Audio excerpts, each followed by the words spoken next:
Bom dia. Bom dia.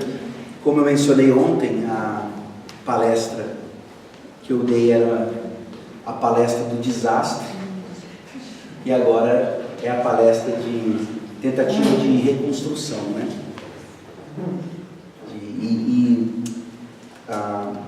A gente tem a tendência de saber destruir muitas coisas, né? E a gente tem que aprender a construir mais. A teologia reformada, ela é, a partir das escrituras, completa por causa disso.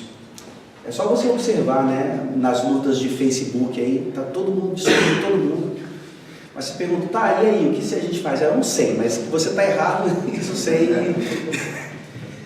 Então, a tentativa agora nessa palestra é de construção a partir, obviamente, das escrituras, e a gente começa em Efésios 6, de 1 a 4. O presbítero Elias mencionou bem, não tem como você participar de um congresso, mesmo curtinho como esse, de educação cristã, não se mencionar Deuteronômio 6. E aqui, Efésios 6, de 1 a 4, é como se fosse Deuteronômio 6 na nova aliança, tá? E aqui vocês vão conhecer o conceito de paideia, tá? Quem já tinha ouvido falar sobre isso? Paideia, tá? A gente vai ver aqui, então, mais detalhadamente sobre essa questão. Efésios 6, de 1 a 4. Filhos, obedecei a vossos pais no Senhor, pois isto é justo. Honra teu pai e tua mãe, que é o primeiro mandamento com promessa, para que te vá bem e sejas de longa vida sobre a terra. E vós, pais, não provoqueis vossos filhos a ira, mas criai-os na disciplina e na admoestação do Senhor. Traduzindo agora o versículo 4 de uma forma mais abrangente. E vós, pais, não provoqueis vossos filhos a ira, mas criai-os na paideia e na nutricia do Senhor. Vamos orar?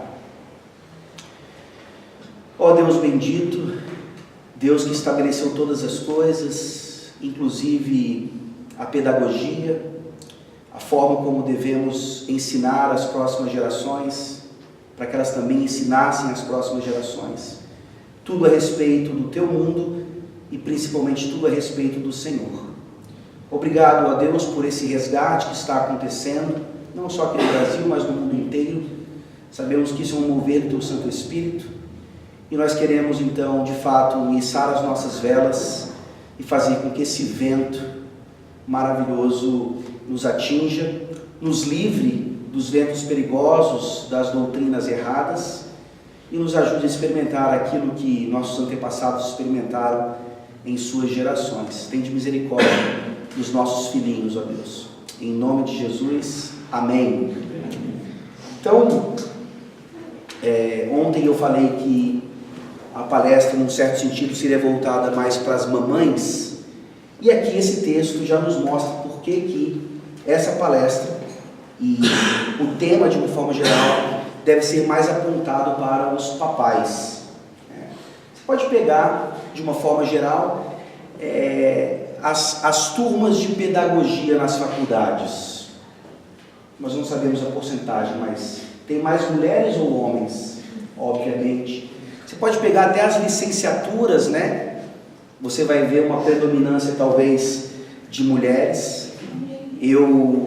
Eu fiz letras, e vocês podem imaginar, né, havia uma maioria de mulheres ali naqueles cursos, e os homens que lá estavam não eram tão homens assim. Então, era uma situação difícil, tá bom?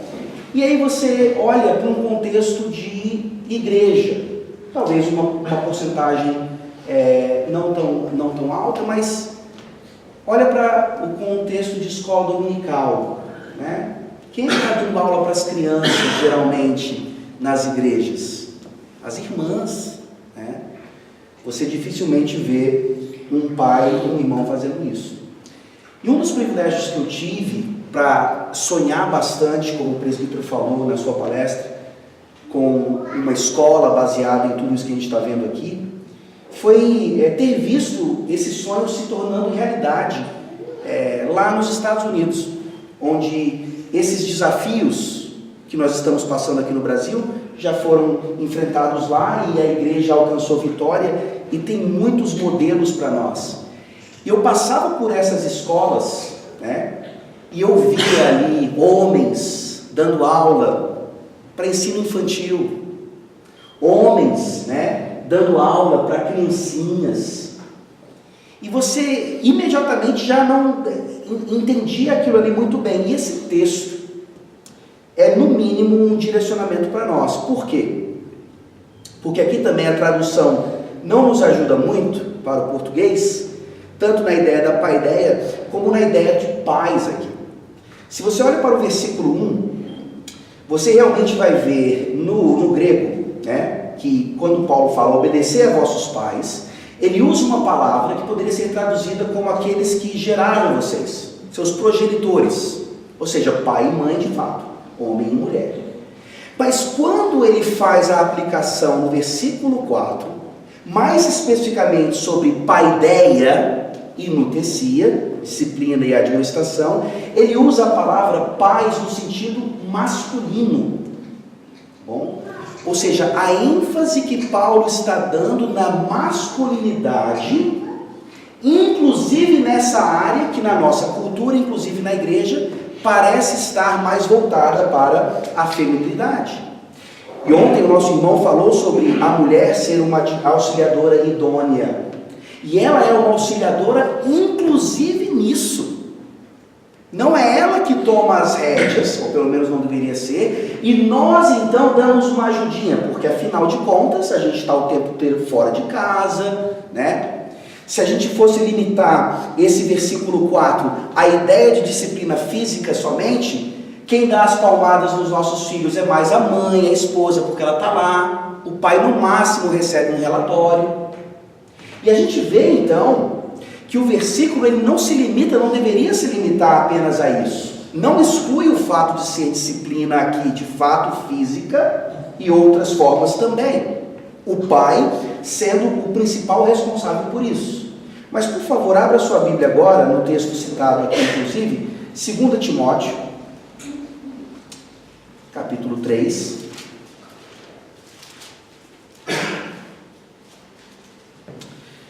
Versículo 16. Depois você confere lá no seu grego, como um bom bereano. Tá?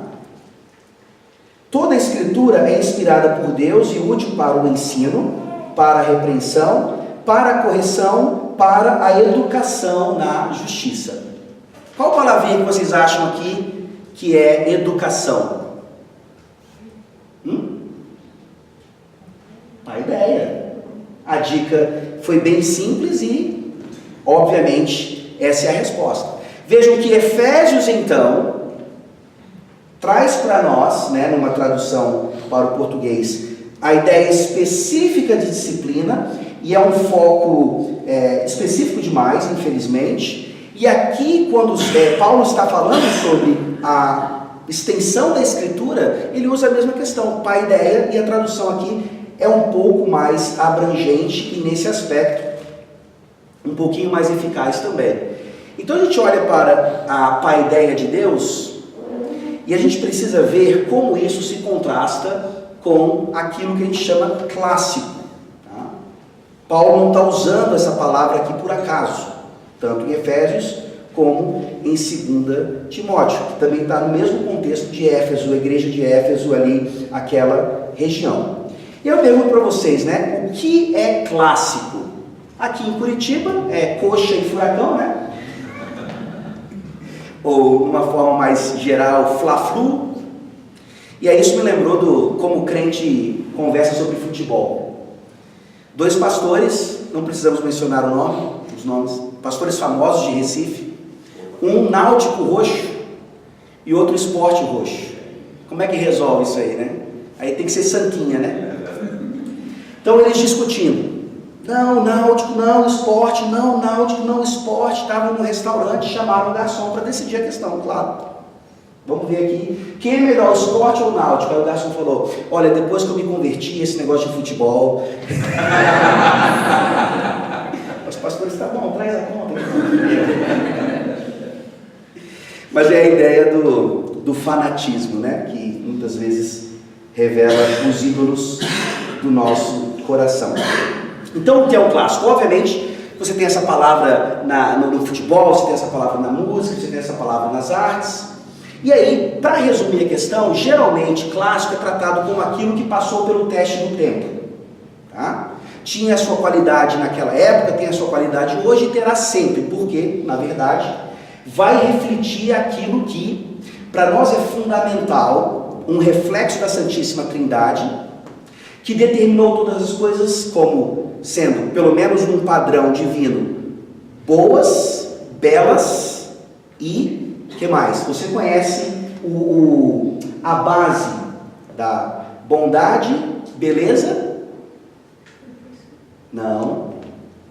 A gente vai ver hoje aqui a questão clássica, tá? Da educação também, e esse tripé é fundamental para nós entendermos como então Deus reflete a sua bondade, a sua beleza, a sua justiça naquilo que é criado, tá? Na estrutura estabelecida por Ele.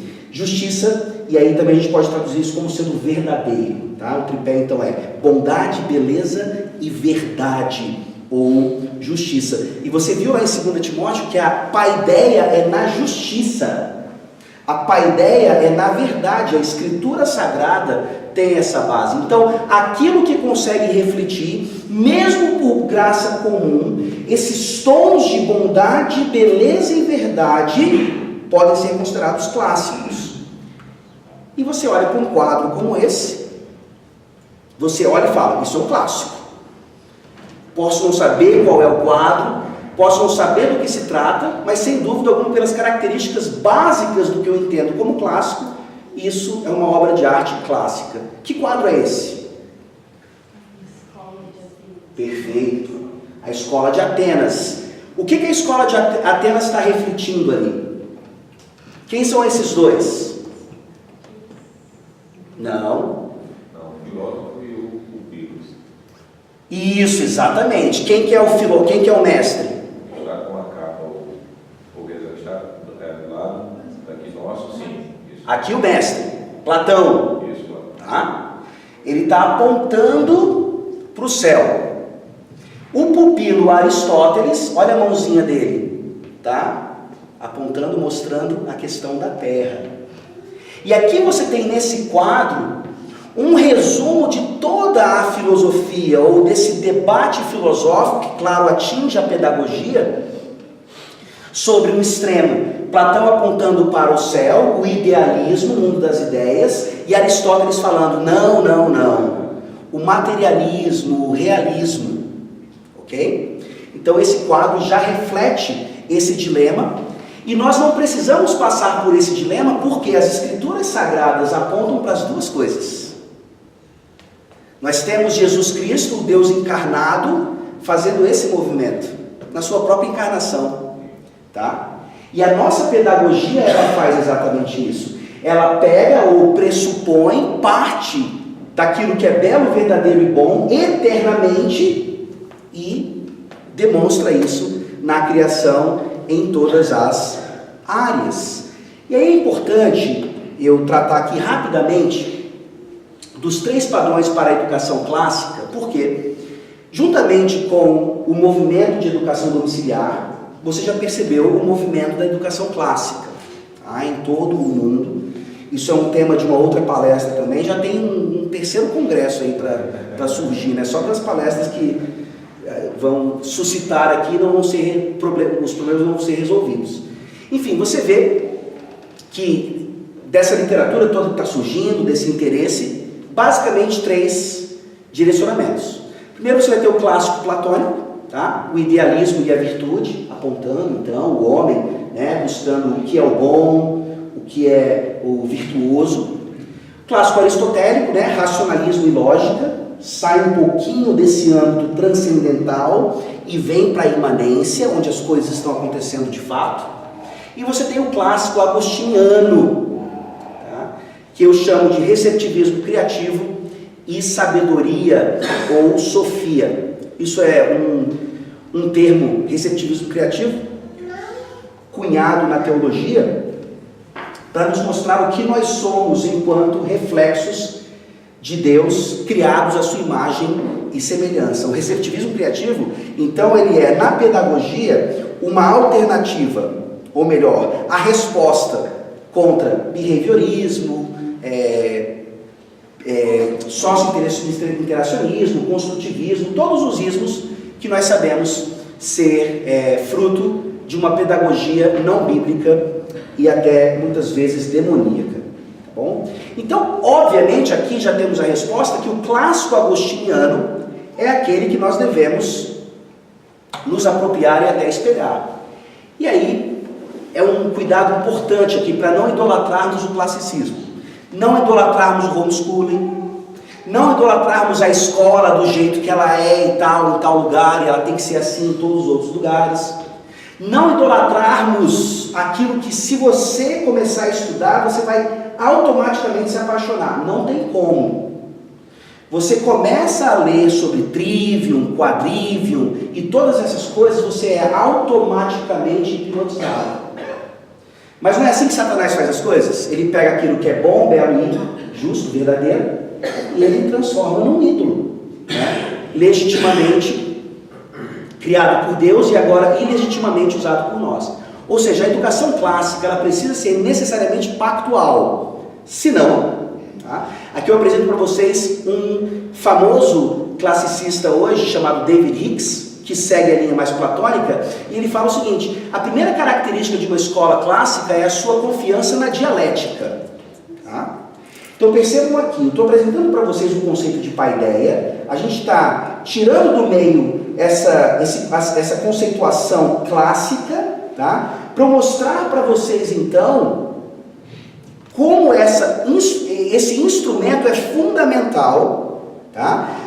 Até mesmo na metodologia didática de uma educação pactual.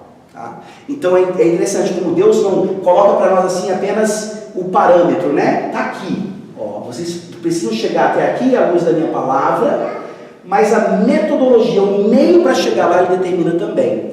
Então aqui você tem o debate pelo debate, o Facebook pelo Facebook. O que importa é que a gente esteja ali discutindo. Tá, mas qual é a resposta? Onde que a gente vai chegar? Não, isso aí tem depois. E aí, isso aqui é Hegel, né?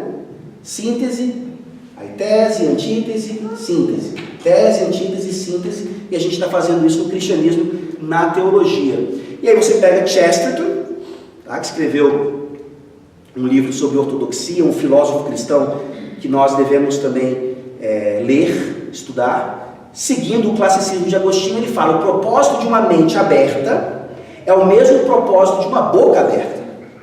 Ela deve ser fechada em algo. Tá? Uma escola, ela vai ter lá no seu contrato: aqui nós fechamos a nossa boca e a nossa mente nas 3 formas de unidade, nos símbolos de fé de Westminster e em tantas outras questões. Tá? Usando um exemplo dessa questão de filhos não da aliança, né? Procurando ali a escola, pais obviamente procurando a escola para os seus filhos. O meu professor de missões, Dr. Anthony Curto, você lembra dele? Sim. Talvez ele venha para o Brasil esse ano novamente. Ele passou 10 anos em Uganda, tá? Então ele é um missionário não só de teoria, mas de prática, né? A gente teve o Simpósio dos Puritanos esse ano sobre isso. E, infelizmente, a teologia reformada ela é muito conhecida por não colocar essas coisas em prática. A gente tem que mudar isso urgentemente. E ele, como nós falamos ontem, ele plantou a igreja e começou uma escola lá. E a escola foi caminhando e tal, e de repente chegam pais muçulmanos para matricular o filho. Aí ele fala: bom, acho que vocês não entenderam a nossa proposta. Aqui a gente vai falar contra Allah, aqui a gente vai dizer que o islamismo é uma falsa religião e tal. Aí o pai falou: não tem problema.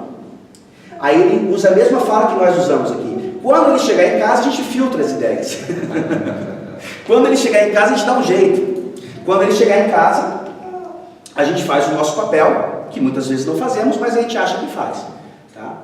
Então, nesse sentido, nós percebemos que sim, a dialética é importante dentro de toda a metodologia criada por Deus, mas ela não é um fim em si mesma. Ela deve nos levar a uma confessionalidade, a um padrão. A dialética não pode fugir desses parâmetros regulamentadores, dessas cercas, porque senão estaremos caminhando por caminhos tortuosos. E aí, um exemplo aí no próprio secularismo, né? Mark Twain costumava fazer muito uso de palavrões e xingamentos. Mark Twain é aquele escritor famoso dos Estados Unidos. Um belo dia, sua esposa, cansada de tanto ouvi-los, vai até ele e calmamente repete todas as palavras, obscenas ouvidas até aquele dia. Quando ela terminou, Twain disse: querida, você conhece as palavras, mas não sabe o tom. E por que essa ilustração é importante? Exatamente para mostrar o que vem em seguida.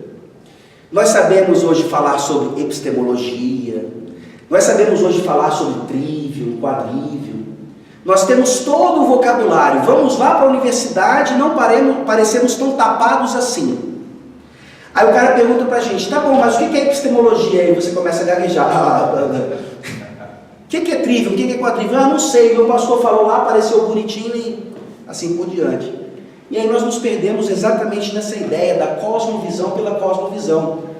Eu viro um filósofo cristão, eu sei discutir futebol e política à luz das escrituras, mas na hora de demonstrar isso no feijão com arroz, naquilo que realmente importa, eu não consigo, tá? Nós cristãos já aprendemos muitas palavras: cosmovisão, paradigma, epistemologia, trivium, mas de uma certa maneira ainda não aprendemos o tom. Tá? É por isso que a academia, muitas vezes, ela é tão sedutora. Os nossos filhos que não tiveram a palestra ainda com o presbítero Elias de amanhã, eles vão para a universidade, eles estão assim, né? E aí começam a ver aquele professor falando e tal, e começam a, obviamente, questionar fé e tantas outras questões. Por quê? Na nossa casa, esse vocabulário pode até estar lá, mas na vida real, nós estamos trancando a porta. Nós estamos caminhando quando parece que ninguém está olhando e trancando a porta. Cosmovisão cristã não é a mesma coisa que um jargão de cosmovisão cristã. E essa próxima citação do Douglas Wilson é fantástica. Douglas Wilson, um escritor já citado aqui, que é um grande recuperador, tá, dessa área. É bom mencionar, tá? Foi uma questão até de uma certa divergência. O Douglas Wilson, ele é um teólogo excelente, tá? Que, infelizmente, numa área tão importante como a justificação pela fé, tem um pé de barro, assim como todos nós. Mas quando você olha para seus escritos sobre pacto, sobre aliança, a Cleary, tá? tem traduzido muitos livros nessa área, Futuros Homens, um livro fantástico sobre masculinidade, nós percebemos que ali existem tesouros maravilhosos saídos da Escritura, que quando você toma o seu devido cuidado, lidos na devida proporção, eu não posso jogar fora um autor e aquilo que ele escreve bem, tá? e produz bem à luz das Escrituras, porque ele comete um erro gravíssimo, um mal importantíssimo. Tá? A gente tem que tomar cuidado com isso. Tá? Então, Douglas Wilson, na área de educação clássica, educação pactual, por favor, leia à vontade, fique tranquilo e tome os cuidados que você deve tomar. Olha o conceito dele de cosmovisão. Como está bem, mais feijão com arroz do que essa ideia, né, de filosofia e tal. Quando andamos em obediência ao Evangelho, adorando e vivendo como Deus requer de nós, ouvindo sua palavra, cantando seus salmos, comendo a sua mesa, honrando nossos pais, amando nossas esposas, respeitando nossos maridos, ensinando nossos filhos, cortando a grama e também lendo e lecionando história, ciências, literatura, etc. Aí é que nós temos uma cosmovisão cristã. E aí você pode trocar esse nome cosmovisão por paideia. É uma forma bem útil de nós utilizarmos um pouquinho melhor aquilo que Paulo utilizou nas suas cartas para falar naquele momento. E olha só como essa parte agora complementa aquilo que o presbítero Elias falou. A não ser que o culto ao Deus vivo esteja no centro das nossas vidas e comunidades, e, portanto, no centro da educação de nossos filhos, então cosmovisão cristã na educação será apenas mais um experimento intelectual vazio. E como foi falado ontem em off, escolas com essa cosmovisão, com todo esse jargão, podem destruir igrejas. Muito cuidado com isso, tá? Não se encante com o canto da sereia. O nosso encantamento é com o Senhor, a sua beleza, a sua bondade e a sua verdade. E isso nos faz fazer a pergunta: qual é o seu objetivo nessa conferência? E o objetivo, dentre outros, é sermos obedientes a Efésios 6:4. Principalmente nós, maridos, pais, homens aqui. Sabermos, reconhecermos a nossa responsabilidade primordial.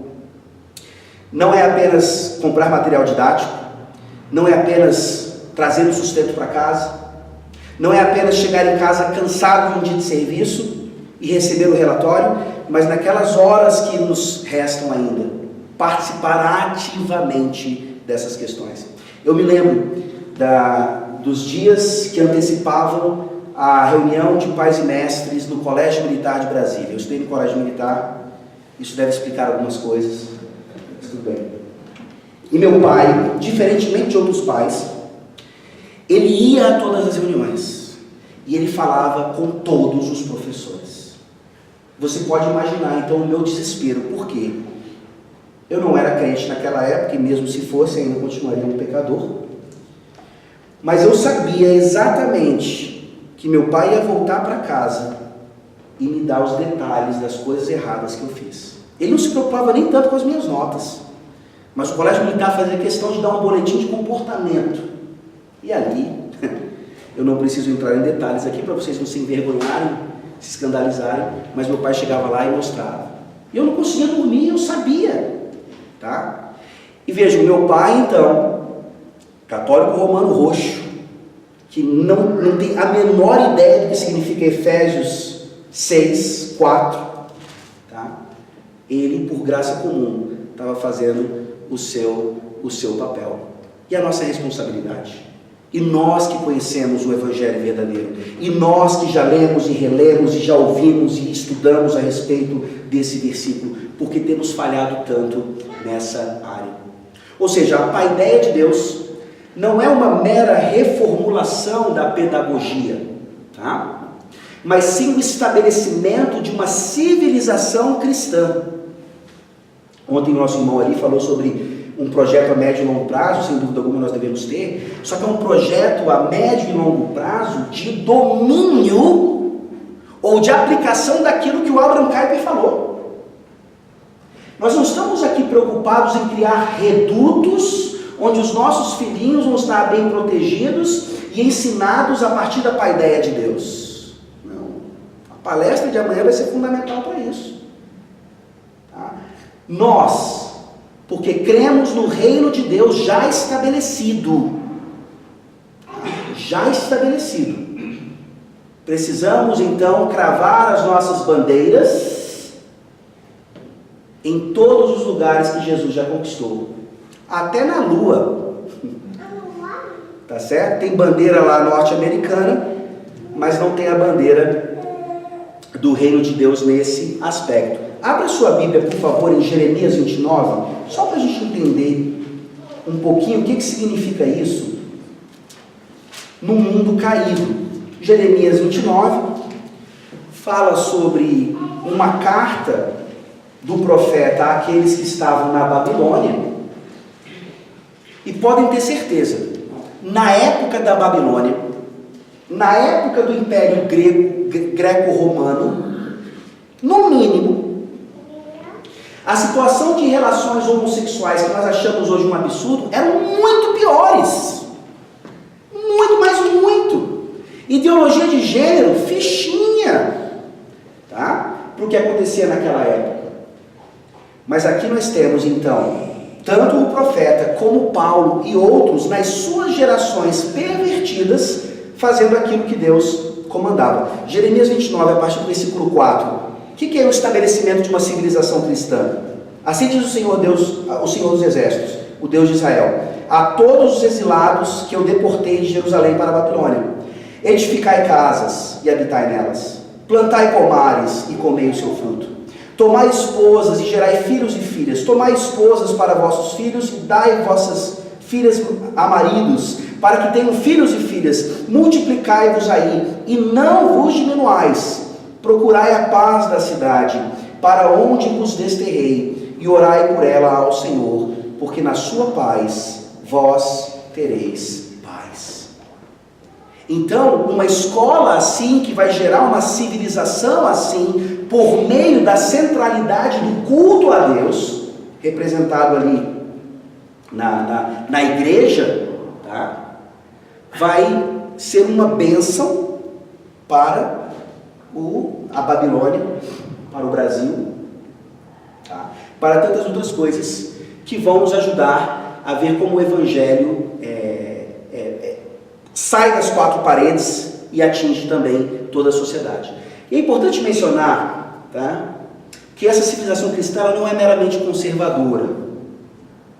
Então eu fico olhando minhas ovelhas e outros cristãos na internet e em outros ambientes, idolatrando o conservadorismo.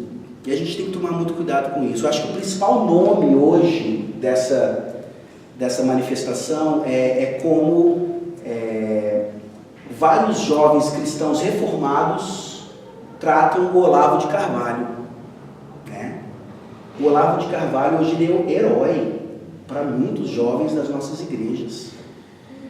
E eu não tenho nenhum problema em dizer que você pode lê-lo, não sei como você consegue assisti-lo nos seus vídeos de YouTube por causa da sua boca suja, né? Mas isso é o de menos.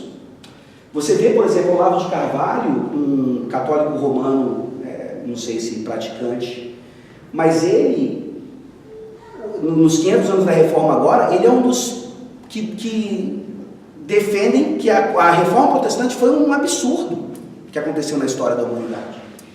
Como é que um homem desse pode ser um herói de alguém que, sim, deve prezar pelo conservadorismo? E aqui um detalhe importante: todo cristão é um conservador. Não tem como fugir disso. Todo cristão é um conservador, ou como diria por aí, um coxinha, né? Mas nem todo conservador é cristão. A sua opção, eu não sei, não quero aqui determinar o voto de ninguém, a esperança do Brasil não é o Bolsonaro. Tá? Mas, sem dúvida alguma, quando a gente começa a tratar do menos ruim, daquelas questões que infelizmente estão nas nossas circunstâncias, né? Talvez na minha cidade eu não tenha a menor condição de colocar meu filho em nenhuma escola, mas eu tenho que colocar. Nesse processo todo, eu vou tentando, então, estudar mais sobre educação domiciliar, juntar pais aí que estejam tão desesperados como eu e formar uma cooperativa ou coisa do tipo. Tá? Então, por favor, vamos entender, à luz das Escrituras, que a paideia, né, é mais ampla do que você ser politicamente de direita ou um liberal econômico. Tá? Até essas coisas, infelizmente, podem ser antibíblicas. E aí você vê em 1 Coríntios 10, 26 e 2 Timóteo 3, 16, duas ideias interessantes. Por quê? Logos e paideia, tá? São palavras gregas, obviamente, do koiné, do vocabulário da época, e geralmente as pessoas dizem o quê? Fazem uma acusação falsa ao cristianismo, a Paulo, ao próprio João, o apóstolo João que usou. Eles estão tomando emprestado conceitos gregos clássicos para ensinar cristianismo, para ensinar a doutrina, essa nova doutrina dessa nova seita. Isso é absolutamente falso. Tá? Quem emprestou de quem? E aqui você precisa entender que paideia para os gregos era um objetivo de vida. Tá? Paideia era o ar que eles respiravam, era tudo. Não era só estar lá debaixo de Platão, na academia de Atenas, ou de Aristóteles, no seu liceu.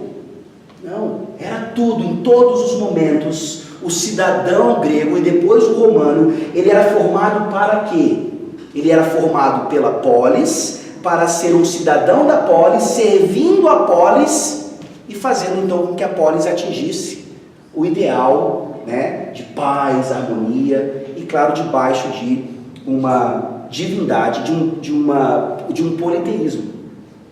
Então, o que Paulo está fazendo, e João também havia feito no seu evangelho, é na verdade resgatar um conceito que é de Deus, que é da Trindade, que é do Eterno. E se foram os gregos ou outros povos que se apropriaram deles e não nós, a culpa não é dos gregos, a culpa é nossa. Se nós não conseguimos fazer a ponte, nós falamos, nós não somos mais dispensacionalistas, mas nós não entendemos que o cristianismo, na verdade, é judaico. Tá? Tem um livrinho, meu primeiro livro de teologia bíblica, eu nem sabia o que significava isso, da Edith Schaeffer, esposa do Francis Schaeffer. O título do livro é O Nosso Cristianismo é Judaico. Parece um título dispensacionalista, mas é exatamente o contrário. Tá? A ideia, por que Deuteronômio 6 é fundamental? Além de ser palavra de Deus, é o que jogava luz no contexto judaico, inclusive para eles lá no cativeiro babilônico, e o que estava na mente do judeu Paulo, convertido ao cristianismo, e que mantém esses valores, para nos mostrar então que Paideia sempre esteve ali, desde a criação, desde Adão e Eva, em todo o desenvolvimento da história da redenção. Ou seja, nesse sentido, cada escola cristã deve adotar um maravilhamento infantil absoluto e implícito em relação à glória das Escrituras. Meus filhos podem até ler C.S. Lewis, as Crônicas de Nárnia, o Peregrino, se maravilharem com essas coisas e não com as Escrituras. Uma não exclui a outra, muito pelo contrário. Mas nós sabemos que muitas vezes o inimigo pode usar até isso. Ou seja, você acredita em gigantes e dragões?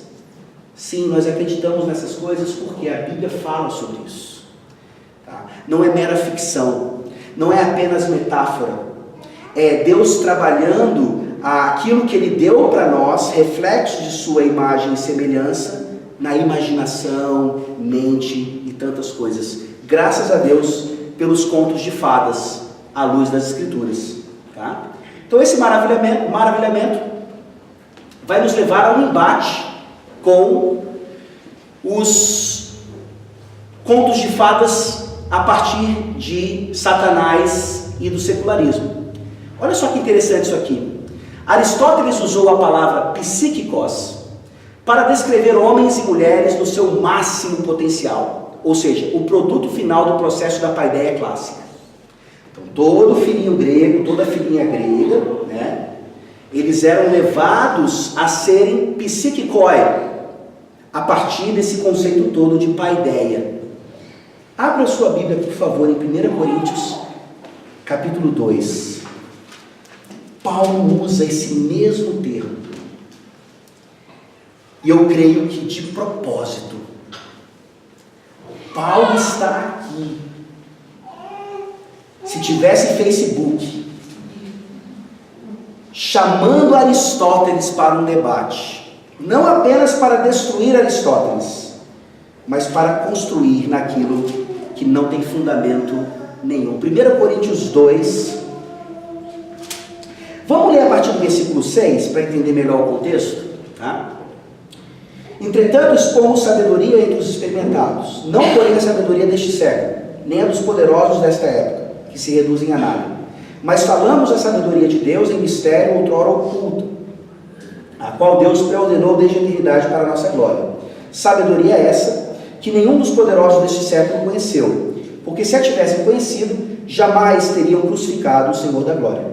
Mas, como está escrito, nem olhos viram, nem ouvidos ouviram, nem jamais penetrou em coração humano o que Deus tem preparado para aqueles que o amam. Mas Deus nulo revelou pelo Espírito, porque o Espírito a todas as coisas perscruta, até mesmo as profundezas de Deus. Porque qual dos homens sabe as coisas do homem, senão o seu próprio Espírito que nele está? Assim também as coisas de Deus ninguém as conhece, senão o Espírito de Deus. Ora, nós não temos recebido o Espírito do mundo, e sim o Espírito que vem de Deus, para que conheçamos o que por Deus nos foi dado gratuitamente. Disso também falamos, não em palavras ensinadas pela sabedoria humana, mas ensinadas pelo Espírito, conferindo coisas espirituais com espirituais. Ora, o homem natural não aceita as coisas do Espírito de Deus, porque eles são loucura, e não pode entendê-las, porque elas se discernem espiritualmente. Porém, o homem espiritual julga todas as coisas, mas ele mesmo não é julgado por ninguém. Pois quem conheceu a mente do Senhor que o possa instruir? Nós, porém, temos a mente de Cristo. Uau! Eu vou traduzir o versículo 14 que diz assim: ora, o psíquicos não aceita as coisas do Espírito de Deus. Ele está pegando uma palavrinha conhecidíssima da época, feita famosa pelo próprio Aristóteles, dizendo: olha, o auge do ser humano, o auge do ser humano. Hoje, a Unesco defende isso, tá? Qualquer fundação aí secular vai defender esse ideal de homem psíquicos a partir de uma paideia. Todas as crianças na escola, alfabetizadas, lendo e tal, até os clássicos, para ser esse psíquicos. E Paulo fala: o psíquicos não aceita as coisas do Espírito de Deus, porém o homem espiritual julga todas as coisas, mas ele mesmo não é julgado por ninguém. Isso é a famosa expressão de estar por cima da carne seca. Os nossos filhinhos, se nós cremos nas promessas de Deus para eles, por meio da aliança, eles são esses homens e mulheres espirituais. Devem ser formados assim, treinados assim, porque eles, por meio do Evangelho, por meio do dom da fé e do arrependimento para a vida, têm a mente de Cristo. É bem simples, ao mesmo tempo desesperador, mas simples. Os nossos filhos, onde eles estiverem nas escolas, eles não estão sendo treinados a partir da mente de Cristo. E isso dá curto-circuito. Provocar filhos à ira é isso. É eles até, quando ficam mais adolescentes, vão dizendo: ah, pai, mas se eu me ensina uma coisa aqui, eu vou lá e aprendo outra e tal. Uma história do Van Groningen, né, que se mudou para a Califórnia, acho que por alguma razão de trabalho, alguma coisa assim. E os holandeses, eles são bem conhecidos pela dedicação à educação. E ele colocou o filho, não sei por que razão, numa escola pública. Não tinha lá, eles não resolveram fazer educação domiciliar.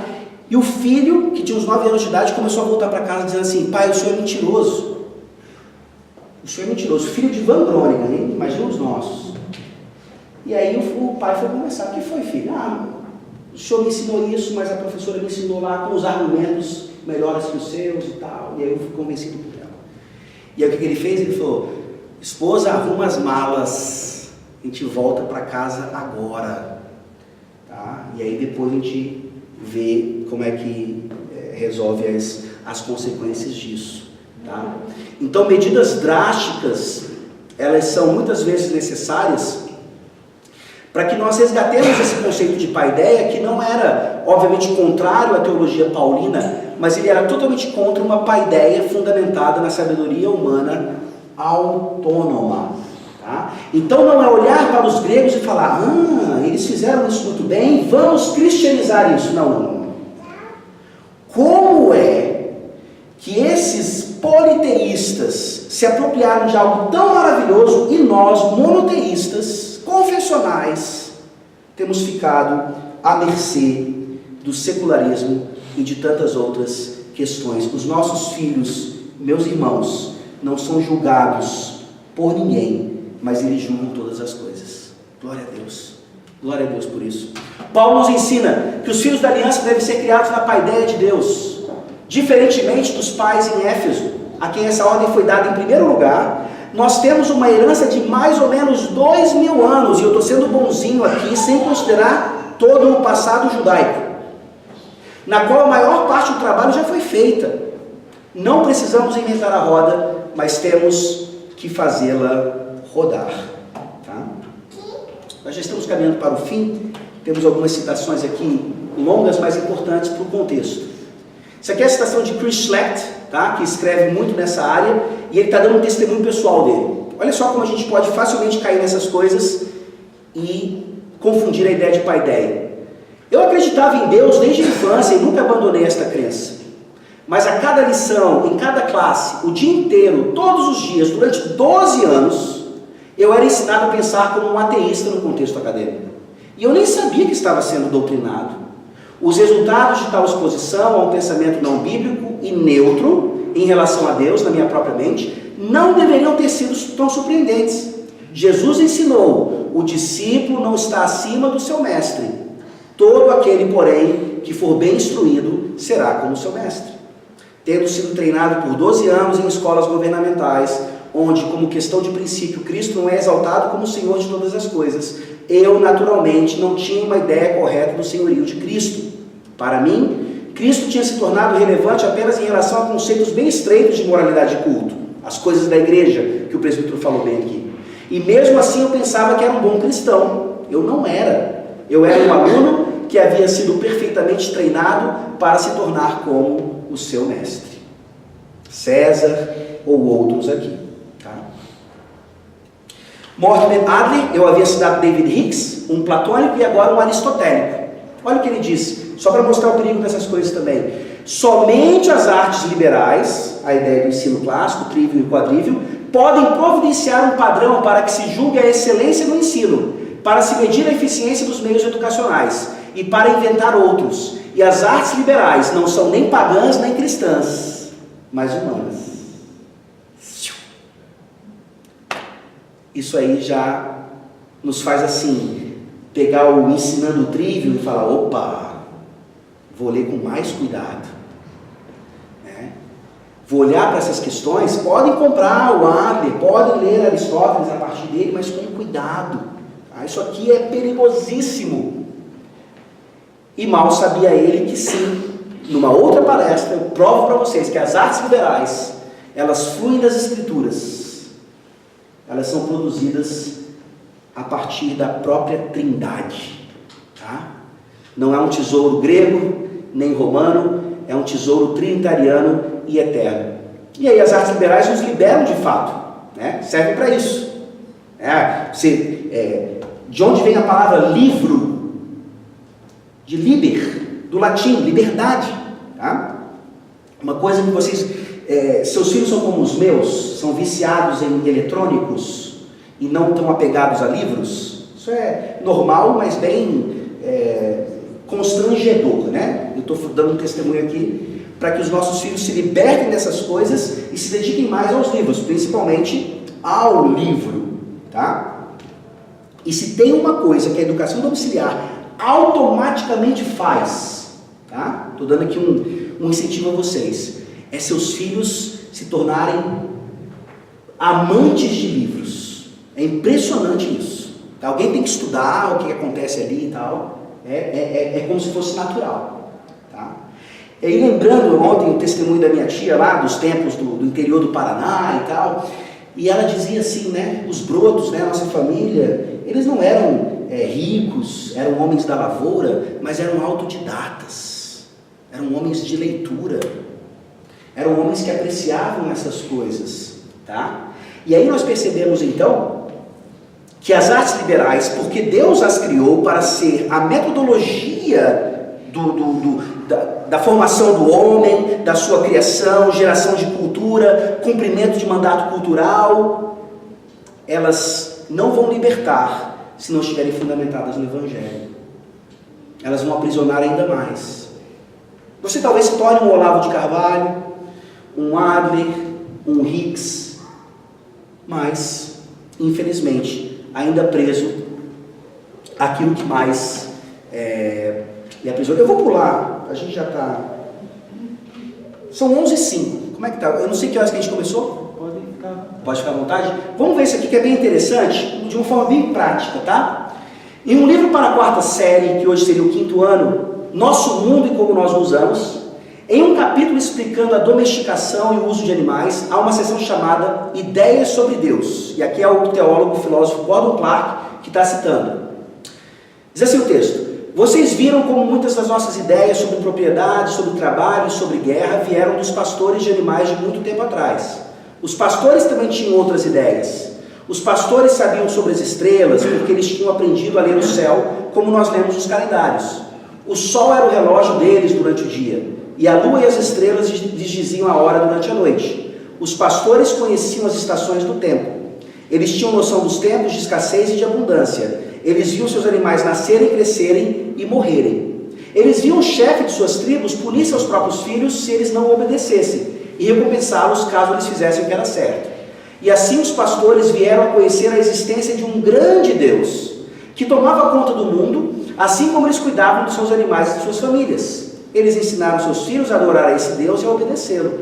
Os pastores também sabiam que deviam proteger seus animais, sua família e seus servos. Muitas vezes, eles devem ter pensado que o mundo seria um lugar melhor se não houvesse animais selvagens ou inimigos.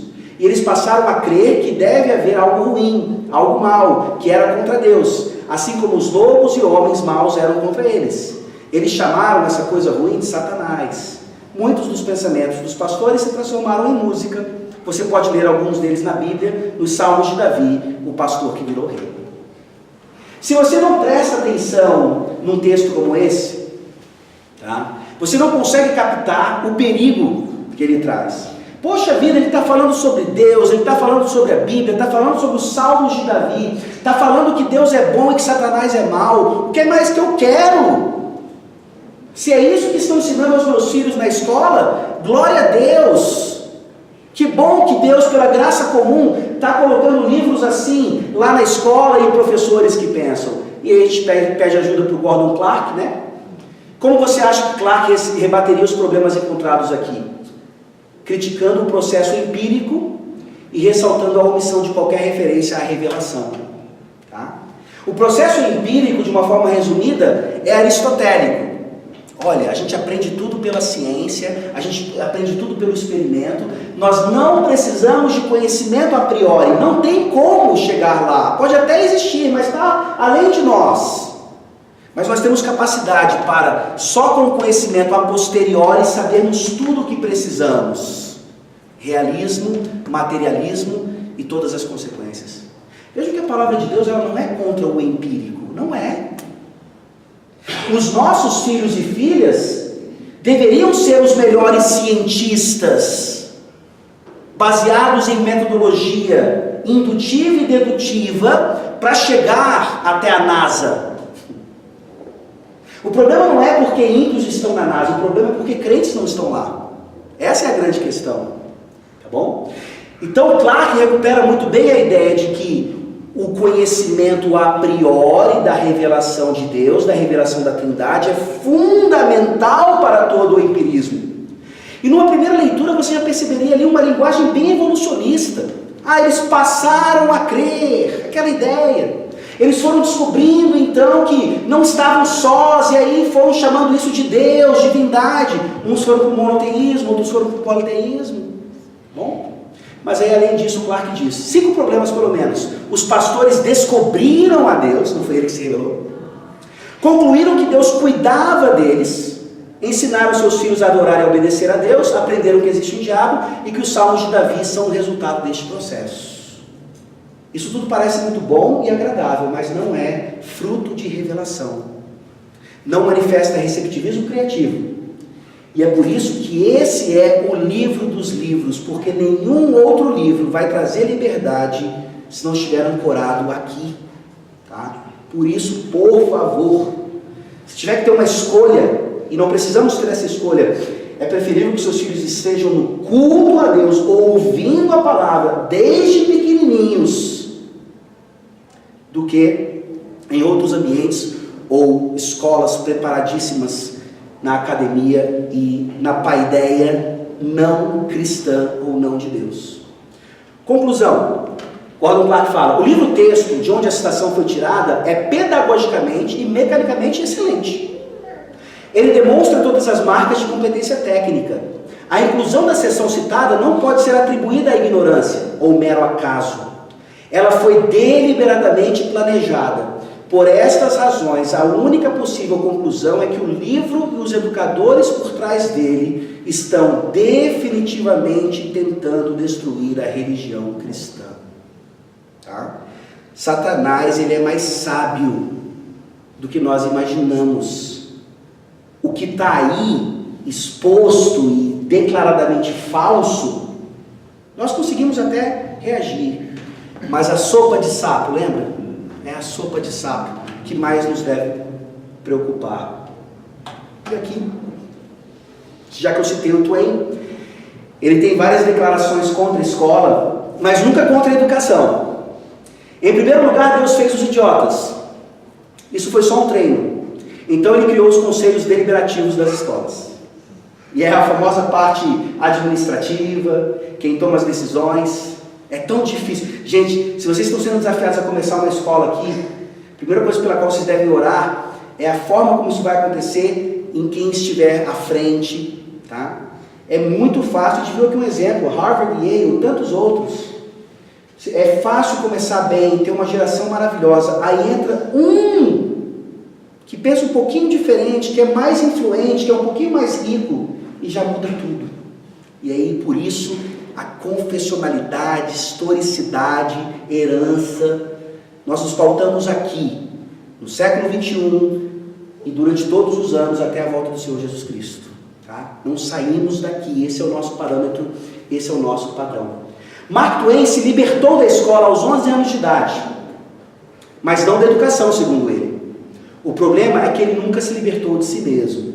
Tá? Então Mark Twain, ele também foi educado de forma domiciliar. Tá? E aí, só para mostrar então que educação domiciliar não é algo restrito a cristãos.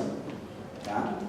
Muitas pessoas inteligentes sabem que seus filhos estão sendo criados pelo Estado e tiram de lá e criam com os livros que elas acham que elas devem ler e assim por diante, para se tornarem aquilo que elas esperam que elas se tornem. Mark Twain é um grande escritor, foi um grande escritor e infelizmente, até onde nós sabemos, não conheceu a Cristo, o seu Evangelho, e não foi liberto de si mesmo.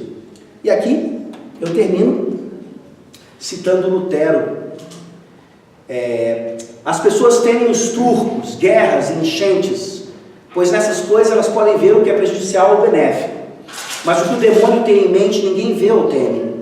Porém, onde nós daríamos um vintém para nos defender contra os turcos, nós deveríamos dar 100 vinténs para nos proteger contra a ignorância, até mesmo se apenas um menino fosse ensinado a ser um verdadeiro homem cristão, pois o bem que tal homem pode conquistar é incalculável. E essa seria a hora de passar a sacolinha aqui. Vamos fazer um investimento financeiro na nossa escola. Quando é que a gente começa? Quando é que a gente vai no conselho da igreja para falar com eles sobre um projeto assim?